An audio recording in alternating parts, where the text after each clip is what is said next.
നമസ്കാരം, വെൽക്കം. ഞാൻ ഉണ്ടാക്കാൻ പോകുന്നത് കപ്പയും മത്തിയും പുഴുക്കും. നമ്മളെ നാട്ടിലെ കണ്ണൂരത്തെ പുഴുക്കില്ലേ, അതാണ് ഇന്ന് ഉണ്ടാക്കുന്നത്. അതിൽ കുറേ ആൾ എന്നോട് ചോദിച്ചിന് ഇതെങ്ങനെ ഉണ്ടാക്കുവാന്ന്. ഇന്ന് കാണിച്ചത് അതിന് വേണ്ടിയിട്ട് ഞാൻ 1/2 കിലോ മത്തി, ഇത്രയുള്ള സൈസുള്ളതാണ് കിട്ടിയത്. ഏത് സൈസായാലും കുഴപ്പമൊന്നുമില്ല. ഇത് 1/2 കിലോ കുഞ്ഞു മത്തിയാണ്. വലിയ മത്തിയാണെങ്കിൽ ഇതിൻ്റെ ഒരു 1/4 കിലോ എടുത്താൽ മതി, വലുതായിരിക്കുമല്ലോ. അത് ഉപ്പും മഞ്ഞളും പരക്കി വെച്ചിട്ടുണ്ട്. അതിപ്പോൾ ഞാൻ അടുപ്പത്തേക്ക് വെക്കും, അത് ആവണം. പിന്നെ ഇത് കപ്പക്കുള്ള ചതക്കാനുള്ള സാധനങ്ങൾ: വെളുത്തുള്ളി, ചെറിയുള്ളി, ജീരകം, കരിവേപ്പില, പച്ചമുളക്, തേങ്ങ, മഞ്ഞൾ, മുളക്. ഇതാണ് കപ്പ ഇങ്ങനെ കൊത്തി മുറിച്ച് വെക്കുക ഈ കഷ്ണമായിട്ട്. എന്നിട്ട് അന്ന് നമ്മൾ പ്രഷർ കുക്കറിലേക്ക് ഇടണ്ട. മത്തി ആയിട്ടേ പ്രഷർ കുക്കറിൽ ഇടാൻ പറ്റുള്ളൂ.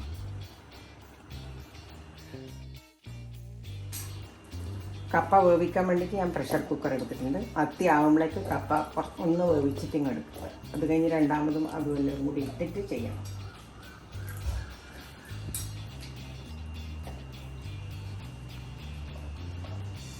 കരിവേപ്പില വേവിക്കാനാണ്.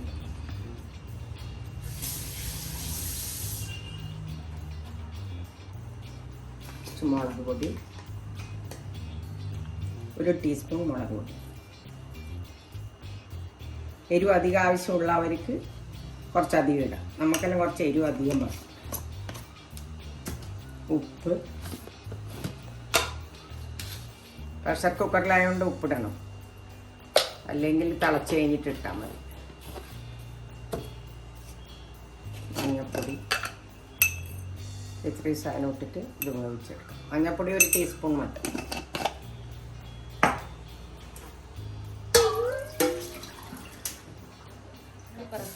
കപ്പയിൽ വെള്ളം ഒഴിക്കുന്നുണ്ട്. 1.5 ഗ്ലാസ് വെള്ളം ഒഴിച്ചിട്ടുണ്ട്. വെന്ത് മത്തി വേകുമ്പോഴേക്ക് അതും കൂടി വെന്ത് കിട്ടിട്ട് ഇങ്ങനെ ആക്കിയിട്ട് അടുപ്പത്ത് വെക്കും. ഉപ്പ്, മഞ്ഞൾപ്പൊടി, മുളക് പൊടി, പിന്നെ കറിവേപ്പില, ഇത്ര ഇട്ടിട്ട് ഞാൻ പ്രഷർ കുക്കർ വേവിക്കാൻ വെക്കുക. ഇതിൽ തന്നെ ഉണ്ടാക്കിയെടുക്കാൻ പറ്റും. ആ സമയം കൊണ്ട് പുഴുക്കിന് വേണ്ടുന്ന ചതക്കാനുള്ള സാധനങ്ങൾ നമുക്ക് റെഡിയാക്കാം. കറിവേപ്പില,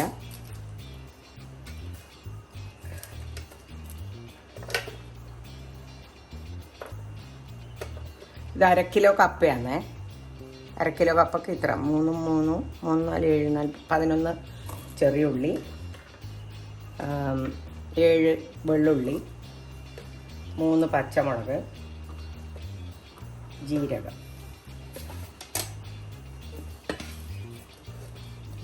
1.5 ടീസ്പൂൺ വേണം, നല്ലോണം വേണം.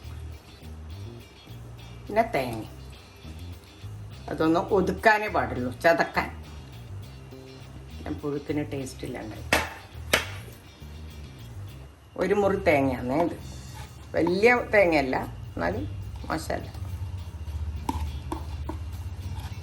തേങ്ങ എത്ര ഇട്ടാലും അളവൊന്നും നോക്കണ്ട, തേങ്ങ എത്ര വേണമെങ്കിലും. മത്തി തിളച്ചോണ്ടിരിക്കുന്നുണ്ട്.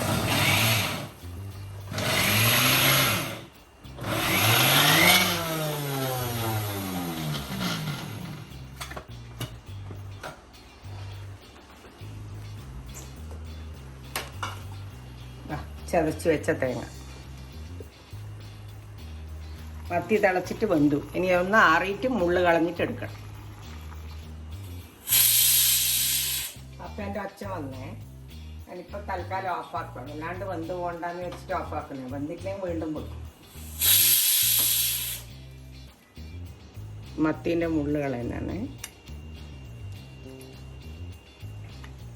ഇതിലും ചെറിയ മത്തിയാണെങ്കിൽ പിന്നെ അതിൽ തന്നെ ഇട്ടിട്ട് ഒരുമിച്ച് വേവിക്കാൻ പറ്റും. മുള്ള് മോശമില്ല. ഈ വലിയ മത്തിയാകുമ്പോൾ മുള്ള് കുത്തും.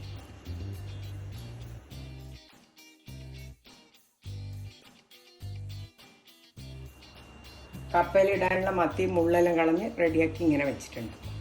ഇതതിലിട്ട് തേങ്ങ ഇതെല്ലാം കൂടി ഇട്ട് ഉടക്കണം.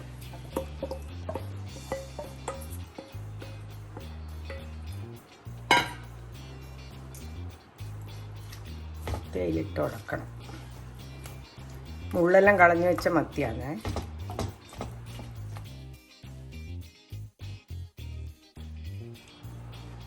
ഒരു തേങ്ങ ചതച്ചത് ഇടാം.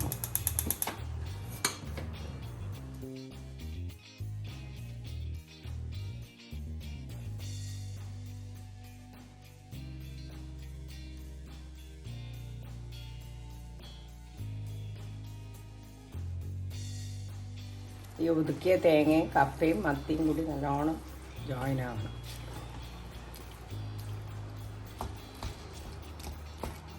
അങ്ങനെ നമ്മളെ കണ്ണൂരത്തെ മത്തിപ്പുഴുക്ക് റെഡിയായി. മത്തിയും കപ്പയും പുഴുക്ക്. ഇനി വെളിച്ചെണ്ണ നനക്കുക മാത്രമേ ഉള്ളൂ.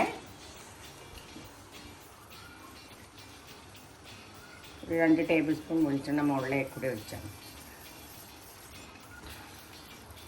ഓഫാക്കും. കണ്ണൂർ തലശ്ശേരിയിൽ കപ്പയും മത്തിയും പുഴുക്ക് റെഡി.